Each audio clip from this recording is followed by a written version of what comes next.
In God of War 1, you killed the Minotaur with one sword. In God of War 2, you killed him with two swords. In the business, we call this progression.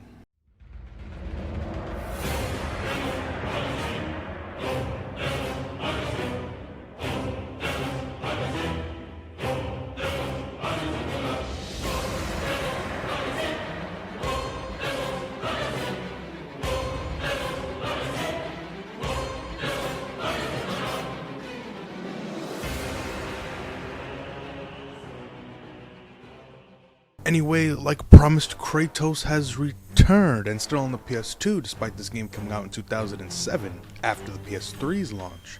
And the reason for that is the developers didn't want to be playing catch up with the new hardware. They already had a pretty good idea on how the PS2 worked, so they decided to put all of that knowledge into one game, God of War 2. And it shows. Kratos looks better, the environments are way more interesting to look at, and like, look at this armor. In God of War 1, one of the scrap designs Kratos was supposed to have was him wearing armor, the one he wears in the CG cutscenes. But they had to scrap it as they couldn't realistically make it work on the hardware. But look at him now. This is the best he's ever looked on the same hardware. I love this armor. Those of you who remember the bonus features that you got after beating God of War 1 and some of the few challenges and difficulties, there were multiple sequel ideas teased in that game, so I wonder which one they went with. Well, before we can get into the story, there are actually some scenes that are exclusive to the official novelization of the game.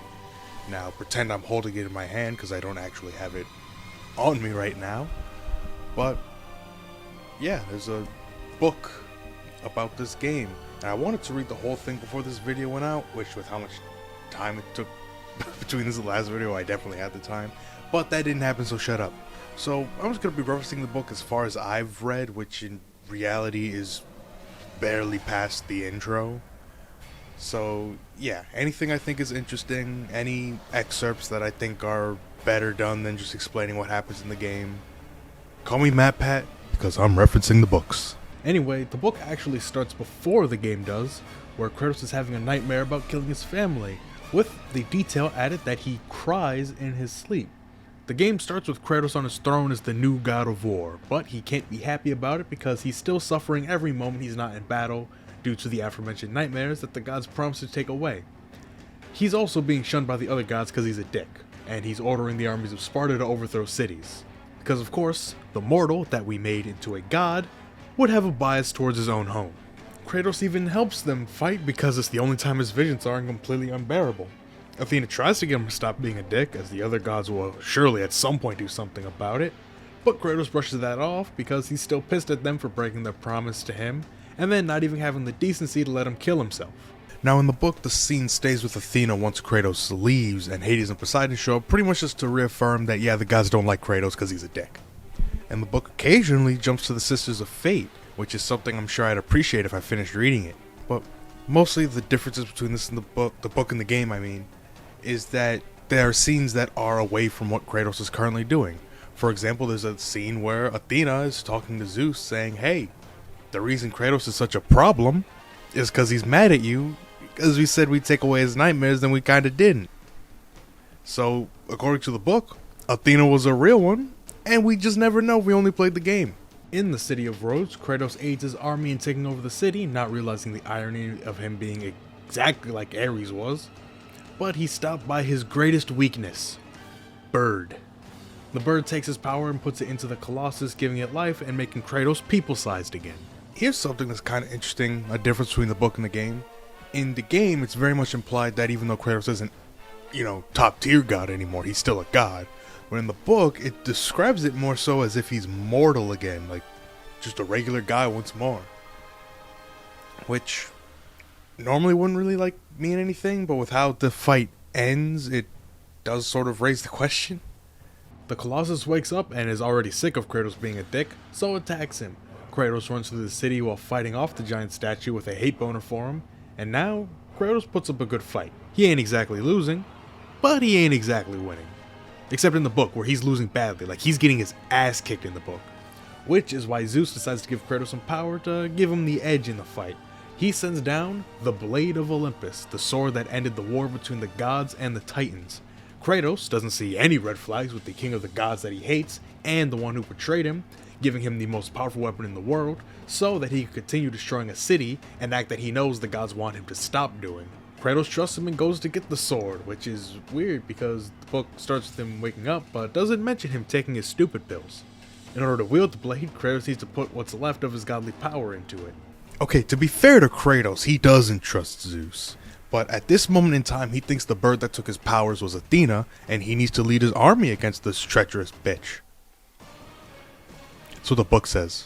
The book mentions that Kratos knows if Zeus really thought that helping him destroy the city would be to the benefit of Olympus, he would do it despite that sounding like a stupid idea.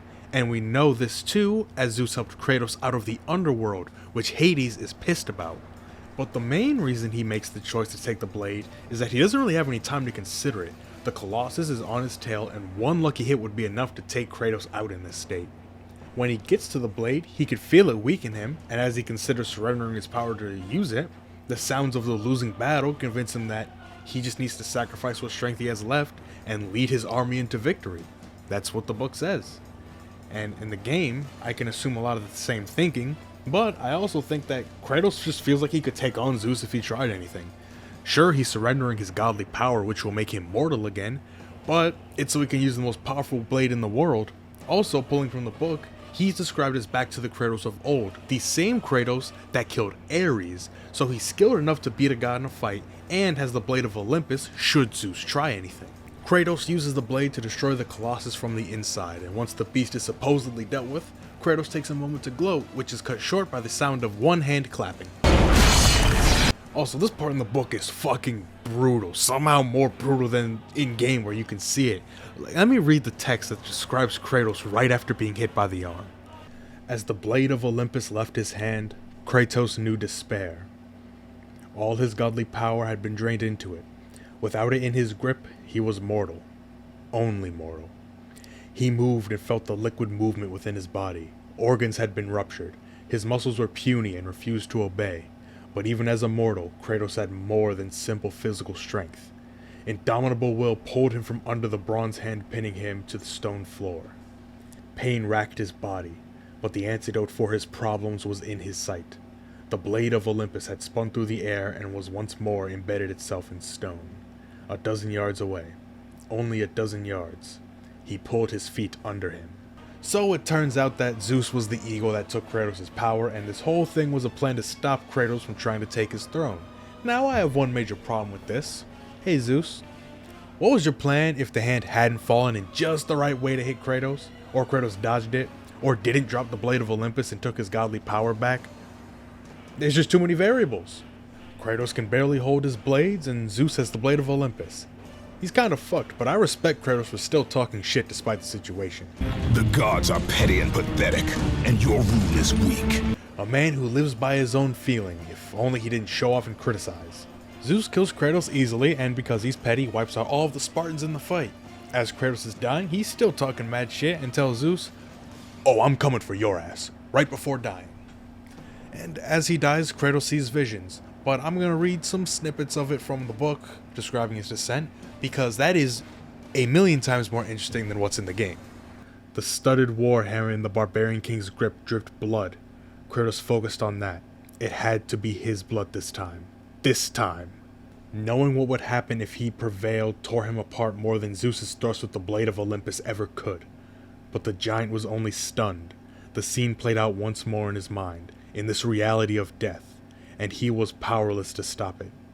His hands shook with the effort to release the giant to finish his death stroke, but Kratos kept his grip and smashed the warrior's head repeatedly into the boulder until the mica embedded it and glistened in bright red with the fighter's blood.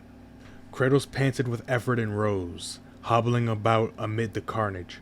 Blood up to his ankles was not as fearsome or frightful as the blood that would be on his hands when he killed his wife and child, unless he forsook victory now. But what a choice. All his life he had conquered. Victory for Sparta had been paramount in his thoughts and deeds, but if he died here, now, Sparta would lose, and he would win a personal victory. He would not be tricked into killing his own family. Kratos used the blades now welded to his bones as canes to stagger away. knowing his defection meant defeat for Sparta. His life meant nothing but his honor. Abandoning his comrades in arms was the worst thing a warrior could do. Almost the worst. Kratos had endured the one thing that was worse. His family, dead at his feet, by his hand, because he had agreed to this reckless alliance with Ares to avoid defeat. He would be branded a coward, but his wife and daughter's lives meant more to him. Now. It goes on, and it gets a bit more fucked up, but I just read a fucking lot from that book, and I don't want this whole video to just be me reading from the book. And the visions aren't this fucked up in the game. Like, Jesus Christ. It's fucked up. But he's saved by the Titan Gaia, who was the narrator from the last game and the beginning of this game. She's been watching Kratos his whole life, and I guess narrating it to the other dead Titans. They heal Kratos' wounds and give him the strength to climb out of the underworld once more. This is twice now Kratos has escaped Hades, and this time without any of this bullshit. Although on Titan mode, these hands are even worse. Go watch my attempted Titan mode video to see how bullshit this section is. Also, a neat detail that happens here. During the last game and this game's intro, the prompt to save was Zeus has granted you an opportunity to save. But after the betrayal and Kratos' revival, the name is changed to Gaia. Kratos sends the only surviving soldier back to Sparta, and a Pegasus is sent in to him. Now, despite the Titans having just helped him, Kratos says it appears I still have allies on Olympus. So does he think Athena sent it? I mean, why would he not assume it was Gaia? Who on Olympus does he think still tolerates him? Not that it matters, because Kratos' journey begins. Gaia tells him to seek out the Sisters of Fate and use their power to go back in time to right when Zeus killed him, take back the Blade of Olympus, and use it to kill Zeus. Now, time travel is an interesting concept to throw into this kind of story, but we will get there at the end. And just like the last game, the plot takes a back seat from here, and this time there's no backstory to fill it in, so not much happens on Kratos' journey to the Sisters' Temple other than the deaths of anyone who gets in his way. Theseus, Perseus, Icarus, Rhombus. Kratos does run into the Barbarian King again, but that's short-lived because at some point he runs into Atlas, who drops that Kratos is the one who forced him to carry the world on his shoulders.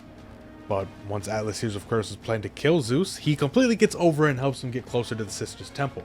As he gets close to the temple, he fights this random guy in the shadows, and when he kills him, he realizes it was that only Spartan that survived Zeus at the beginning of the game. How the fuck did he get here before me? When Kratos asks why he's here and not protecting Sparta, we learn that Zeus is so petty that he also decided to pull in Ares and destroy the city. This puts Kratos into a rage so blind that he honestly reconsiders if all of this is worth it, but Gaia gasses him back up, so he storms the Sisters' Temple. He asks them nicely to use their power to go back in time. They say no, so he kills them. So Kratos travels back to right when Zeus has his sword in his chest and starts kicking his ass. Athena briefly tries to stop him because, I mean, that's her dad. And when Kratos tries to stab Zeus, Athena gets in the way to save him. Kratos is like, what the fuck? As Athena was, now that he knows that she wasn't the eagle, the only person who he even kind of respected from Olympus. Athena decides to drop that Zeus is Kratos' father, and the cycle of sons killing fathers needs to end, as Zeus killed Kronos, and Kronos killed his own father.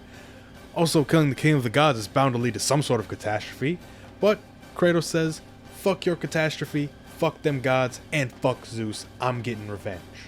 Kratos should know if Zeus is his father or not if the cutscenes from the bonus features in God of War 1 are canon.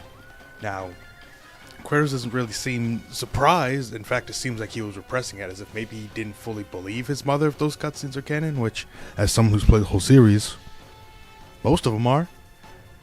So it's certainly interesting. Kratos uses the Sisters' Chamber one more time to travel to the end of the Great War and takes the Titans back to his time, so they can continue to fight the fight while Zeus is weak. I also love how he mentions that Ares and Athena are dead, but at this point they weren't born yet, so that doesn't change the Olympus lineup at all. In reality, there are now more gods on Team Olympus. The game ends with Kratos leading the assault on Olympus while on Gaia's back.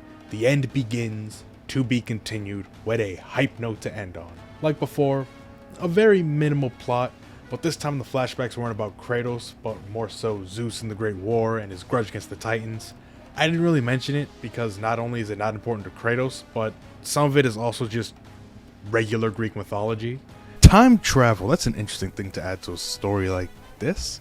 Now, you may be thinking, well, if Kratos can go back to any point in time, including all the way back to the Great War, why doesn't he just go back and save his family? Or, as mentioned earlier, go back and let himself die at the hands of the Barbarian King. And you wouldn't be the first to think that. However, that is actually a key point in the fall of Kratos. Now, I'll explain a little bit more why I think this way when I get to Chains of Olympus, which is the next game. And I think to an extent this is somewhat official, but don't quote me on that. So here's what I think. Kratos in God of War 2 is so hyper-focused on getting revenge on Zeus that nothing else matters. He is so pissed at Zeus and has Gaia fueling the idea of killing him to the point where, using the imagery of his wife and child to motivate him, that the death of Zeus is the only thing he can think about. In fact, I mean, there's no evidence of this, but I think that the idea of killing Zeus and constantly fighting to get there is keeping the memories and nightmares of his family out of his head, at least temporarily. Like how it says before, when he's in battle, he doesn't feel that suffering. So now that he has this goal and keeps fighting for it, he's not suffering as much. So that just is more to why he's so one note on, I have to kill Zeus and nothing else is important. I believe that if anywhere in God of War 1, Pandora's Temple, Athens, wherever, Kratos stumbled upon the ability to go back in time, he would drop everything to go back in time and save his family or stop himself from selling his soul to Ares, because that would be a solution to his nightmares. The main thing, he's depressed in that game. He's desperate. That's the main thing he's fighting for. Sure, he wants revenge on Ares, but more than that, he just wants to live peacefully. But Kratos in God of War 2, but in this game, Kratos is angry and motivated. The thought of killing Zeus is keeping the nightmares at bay. So doing anything to stop the nightmares isn't a priority for him, because killing Zeus is, and it's keeping that away. Because as we know, the only time Kratos feels any sort of peace is in battle, when he's killing things, when he's staring death in the face. And as we see in this game, the only thing that matters to Kratos is the death of Zeus, that he's willing to do anything and kill anyone to get there. Kratos is so far gone that he let his need to kill Zeus blind him from the possibility of stopping any of this from happening. Even if it was just going back and letting himself die during the fight with the barbarians, because like it mentioned in the book, it doesn't matter as long as the two most important people to him were safe. At least that's my take on it. I probably didn't word it as well as I could have, especially when I get the idea when recording and then I just start rambling and maybe I lose a transition, or I lose I don't know. There's probably someone smarter who could put that into better words. The other thing with this story is the main theme of fate, changing one's fates, the main point of the game. And it's something I find interesting about it. So in one of the later games, or maybe it was already said, I just don't remember, there is a prophecy that I think was told by an oracle that basically sums down to Kratos will destroy Olympus. Now obviously it wasn't said that it was Kratos specifically, it was vague so that them trying to stop it would actually just enable Kratos, because that's how fate works. But according to the prophecy, it's Kratos' fate to destroy Olympus, which, spoilers I guess, but he does. The prophecy was told by an oracle as far as I know, so according to the prophecy, it is Kratos' fate to destroy Olympus. Now this game's big theme is changing one's fate, and according to the sisters, Kratos' fate was to die by Zeus' hand, but that changes when he's brought back. Then when Kratos reaches them, they claim that they let him get this far, but his fate was ultimately to die, even going back in time to try to kill him during his fight with Ares. Him killing the sisters is presented as him changing his fate, as obviously the fate that they laid out for him didn't come to fruition. But his fate as the destroyer of Olympus was set in stone by him doing this. This is technically a spoiler, but who the fuck cares? He does destroy Olympus and the entire world for that matter, so the prophecy came true. So, my question to you is, did he actually change his fate? Because obviously he changed it by not dying, so the fate that the sisters had made for him, he changed. But his fate as destroyer of Olympus was set in stone by him not dying. So, I genuinely want to know, what do you think? Did he change his fate? Did he not? Are people still watching this far? Because for a game that I said doesn't have that much going on story-wise, I talked about it for 20 fucking minutes? So let's get into the gameplay. Well, it's just a more refined version of God of War 1. The Blades of Athena have a few slightly different moves from the Blades of Chaos, but they mostly function the same. I love how they physically change the more you upgrade them. At the start they're gold with blue and like golden effects behind them, then they go back to silver when you lose all your upgrades, and then they slowly start turning golden again, but this time with red details and a red after image. There's also a lot more enemy variety this time. For every enemy reused from the last game, there's at least one brand new enemy, and that's probably undershooting it. This game has a lot more variety, especially in the areas. You go from the burning city of Rhodes, which, to be fair, does just kind of remind me of Athens now that I think about it, but then you go to a snowy mountain with a titan in it, and you get there on the Pegasus, you ride it, you're fighting through in the air, you know. Then you go to a temple in the forest, there's a temple that's on an island, you explore the massive body of a titan. It's a far cry from the 3 areas we had before. Exploration is also often rewarded with red orbs, gorgon eyes, and phoenix feathers. There are these urns that you can find that you can turn on in the bonus game for bonus abilities. Basically this game's New Game Plus, and then, yeah, basic abilities like more red orbs, less damage, more magic. You can even find some chests that fully upgrade your health and magic. And one of the urns even gives you Poseidon's Rage back from the last game, because Kratos loses it and gets all new magical abilities. Well, mostly new. Typhon's Bane, it's a bow. It's good for doing damage from a safe distance and keeps combos going. And, you know, its upgraded moves are also pretty good. I don't use it as much as I probably should for how much I would say it's a good item, but it gets the seal of approval from me. Kratos' Rage is pretty much a replacement for Poseidon's Rage, albeit less powerful. You can place multiple at once. It hits a lot, great for stunning enemies or at least doing damage while you run like a bitch. It is one of my favorite abilities in the game if it wasn't for one of the future ones. Not you.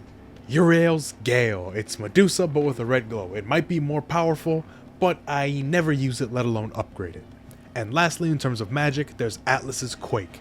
It shreds small fry enemies in the whole area, and it is great in a pinch. Easily the best magic ability, because it also gives you invincibility frames. Really, this is your replacement for Poseidon's Rage, but Kratos is the electricity, so that's why I draw that comparison there. Non-magic abilities include the Golden Fleece, which is really just a parry, but it can reflect pretty much every attack. Melee hits, projectiles, even a Gorgon's Gaze. You can't beat a parry, and it's nice to have one that's not exclusive to the blades this time. You also get Icarus's Wings. Wanna guess what they do? You can fly! There's also a move where you use them to jump and it launches enemies, but that's mainly it. But it does add to what you can expect from traversing areas. This, along with swinging by your swords like your Spider-Man, and much better climbing, makes the slower moments where you're just getting from point A to point B a lot more bearable.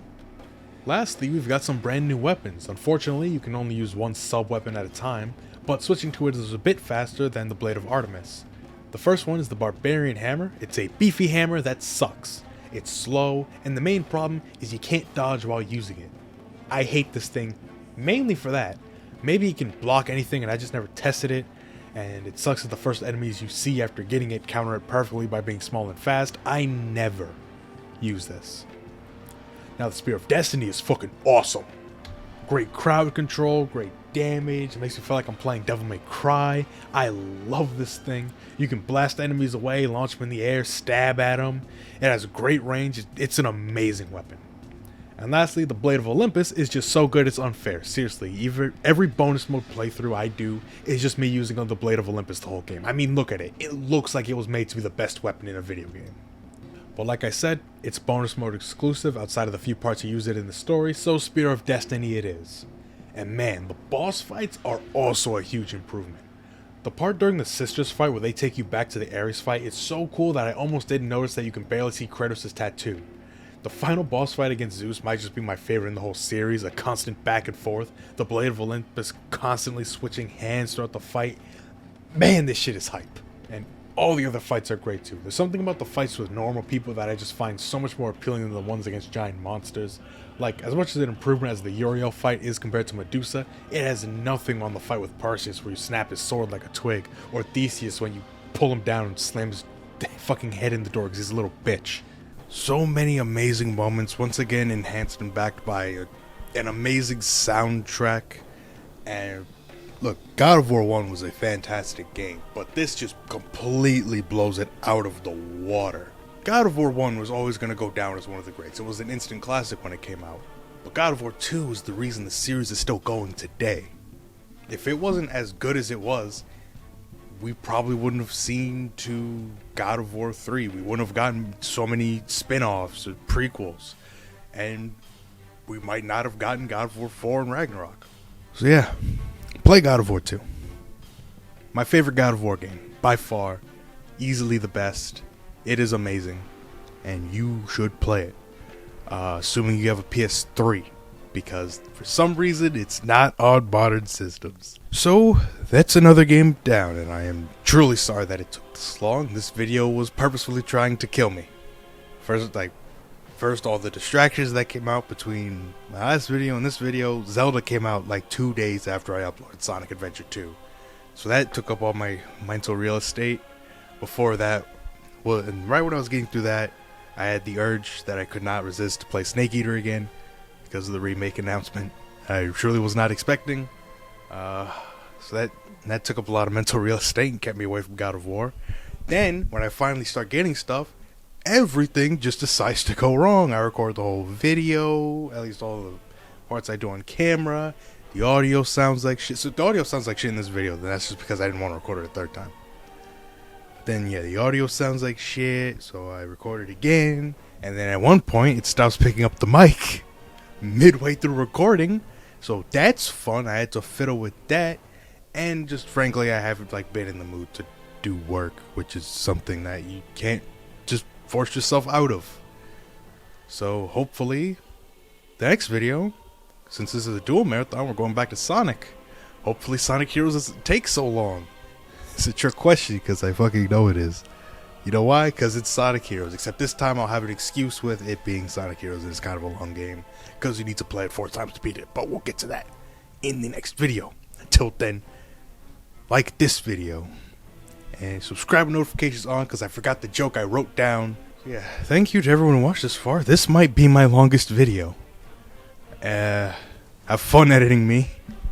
But yeah, if you did watch this far, prove it by either answering the question I posed earlier, because I do genuinely want to know, or comment something extremely specific about the video to prove it.